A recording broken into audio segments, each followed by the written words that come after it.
আজকে আমাদের বিমান পরিবহন বেসামরিক বিমান পরিবহন ও পর্যটন মন্ত্রী আফরোজা খানম একটি ঘোষণা দিয়েছেন, জুলাই যোদ্ধা ও শহীদ পরিবারের সদস্যদের জন্য বিমান ভাড়ায় 50% ছাড় দেওয়া হবে।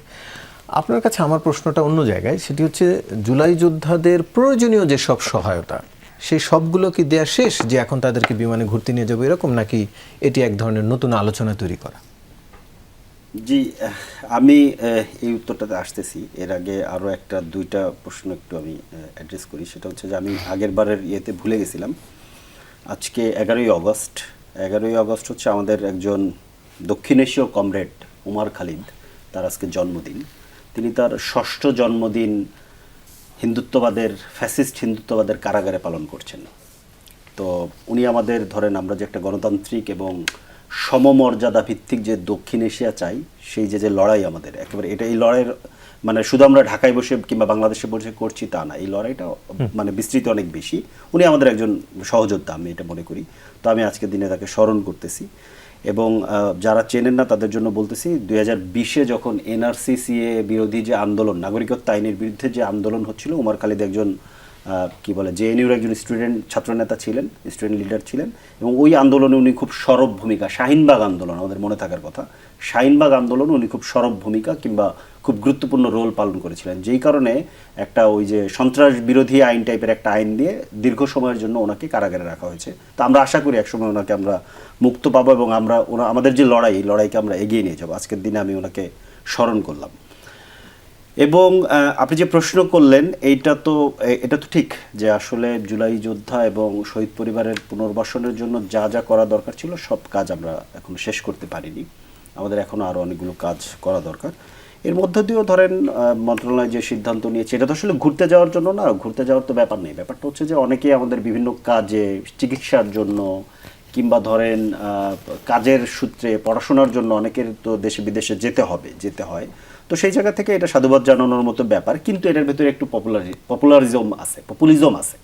পপুলিজমের জায়গাটা হচ্ছে এরকম যে ধরেন কয়েকদিন আগে আমাদের বাংলাদেশ বিমান, রাষ্ট্রীয় যে বিমান সংস্থা, এই বাংলাদেশ বিমানের একটা ফ্লাইট কানাডা থেকে বাংলাদেশে আসার পথে যান্ত্রিক গোলযোগের কারণে রোমে তাকে অবতরণ করতে হয়েছিল।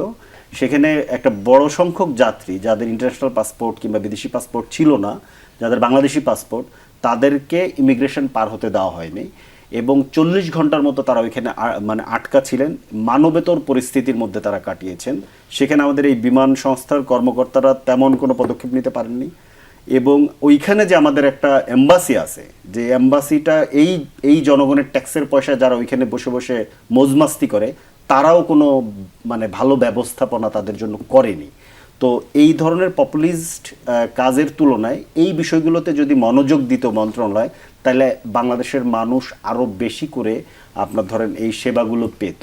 তারপরেও যেটা ওনারা বলেছেন, আমি এটাকে যে সাধুবাদ জানাই। কিন্তু আপনার যে প্রশ্ন, যে আমাদের জুলাই যোদ্ধা এবং শহীদ পরিবার, তাদের যে পুনর্বাসনের যে প্রশ্ন এবং তাদের চিকিৎসা সহ অন্য যে প্রশ্নগুলো আছে, যেটা এখনও প্রপারলি আমরা ডিল করতে পারিনি, সেইগুলোকে আগে অ্যাড্রেস করতে হবে। এবং যেহেতু জুলাইকে আসলে মুক্তিযুদ্ধ মন্ত্রণালয়ের অধীনে একটা অধিদপ্তর করে কিংবা ওইটার অধীনে নেওয়া হয়েছে এবং এটার দায়িত্বটা হচ্ছে প্রতিমন্ত্রীকে দেওয়া হয়েছে, যিনি একটু ধরেন টাইপের লোক, যে মাস্তান টাইপের লোক। হ্যাঁ, তো উনি তো ধরেন আবার নতুন উদ্যোগ নাকি নিয়েছে, শুনলাম যে আবার নতুন করে জুলাই যোদ্ধা তৈরি করবে।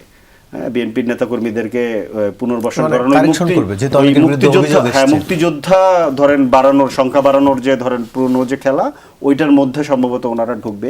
তো এইটা আমি ওনাদেরকে একটু সতর্ক করতে চাবো, কারণ আপনারা ইতিমধ্যে যথেষ্ট পরিমাণ জুলাইয়ের বিপক্ষে দাঁড়াইছেন। হ্যাঁ, পুরনো জায়গায় বাংলাদেশকে নিয়ে যাওয়ার চেষ্টা করতেছেন। কিন্তু লিস্ট করা হয়েছে, সেখানে তো অনেকের বিরুদ্ধে অভিযোগ আছে যে তারা আসলে প্রকৃত জুলাই যোদ্ধা ছিলেন। সেগুলো যদি থাকে অভিযোগ, সেগুলো আপনি ব্যবস্থা নেন। কিন্তু ওই যে নিজেদের লোকদেরকে দলভারী করার জন্য ভুয়া জুলাই যোদ্ধা বানাবেন, সেটা যাতে না হয়। জি।